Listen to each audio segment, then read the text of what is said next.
all I've been doing.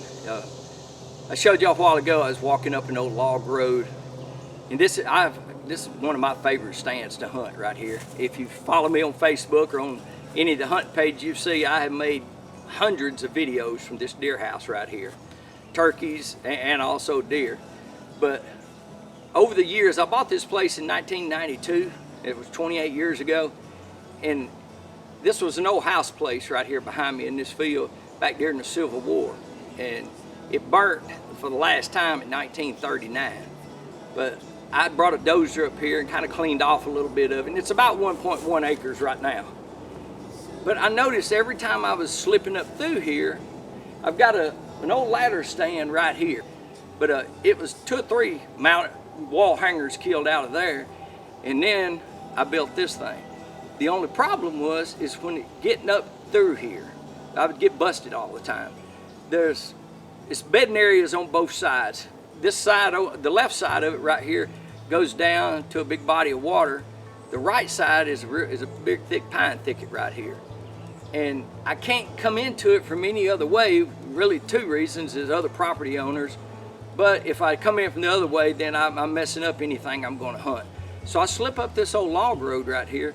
But a lot of times I would get busted because it would be deer and turkeys already out in the field. And it wasn't no way, this is a big deep hollow right here. You couldn't come down through there. And then I hate walking in the woods, it's so quiet. So what I do is I bring my mower up here, and a lot of people may laugh at that, but I'll mulch all these leaves on this old log road just enough, one mower wide, where I can slip up through here without it crunching in the leaves. And then I decided, you know, I'm gonna build this wall right here. So this is a 25-foot wall, and I got burlap on it, camouflage netting, and then I cut a load of brush this morning. And that's the other thing. If you cut oak limbs right now, when the leaves are green, they'll stay on them all winter. Now, if you wait till the fall and cut them, they're gonna fall off. You really can't use them for that, or you're wasting your time. So I cut them, and then I put them up here like that. And that way they'll stay, from green, then they'll go to brown, but the key is they'll stay on there all year. So I brushed this whole thing in. Now I'm able to slip up through this road right here, ease right in here, and I can't tell y'all how many times I've crawled in there and sat down, and it be turkeys, bucks, does, and a lot of times they'll both be bedded right out in the field, sometimes less than 10 yards from me. And they never even know when I ease up this road, because I pretty much still hunt up this road the last 100 yards because they love this food plot right here. And I hadn't planted it yet, I just sprayed it yesterday. This blind right here, some of y'all may remember, several years ago, I was getting pictures of a deer called a knothead. I posted many videos of him. He had a real big knot right on his head, looked like you took a softball and cut it in half and stuck it right on his head. And my cousin, Janet Murphy, she lives right across from me.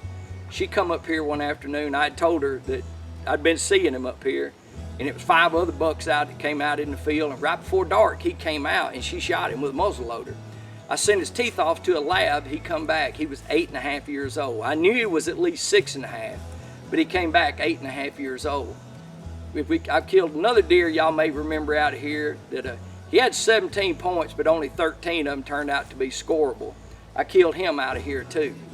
But it's been some good deer killed out of here. It's been 8 wall hangers killed in this field, and juveniles have killed 4 more. And I told y'all earlier, it's where I got a good picture of a bobcat that had killed a deer and was dragging it across the road. That's 40 yards right here behind us. But you know, I'm just thinking out of the box. You know, a lot of times if you got a good place, getting to that place is half the battle right there. Well, once I put this wall up, I'm gonna tell you, that won the battle for me, because I just don't get busted no more slipping up through here. So, you know, if you got an opportunity, and I'm not saying this is for everybody, you know, that's fine, but it does work for me. And if you watch all my videos, you can tell, because I've seen as many as, I think, 18 bucks in this field one afternoon. That's the most I ever seen at one time, bucks in here. And that was during the rut, and probably 14 of them was chasing does big time one afternoon. So, but like I say, if you think something like this might work and you're not sure how to do it, I've got metal T-posts in the ground right here, and I got about 4 of them and I got some wire going across it, and then I just build up. Basically, it's just like brushing a duck blind. I don't know if you see from the front of it.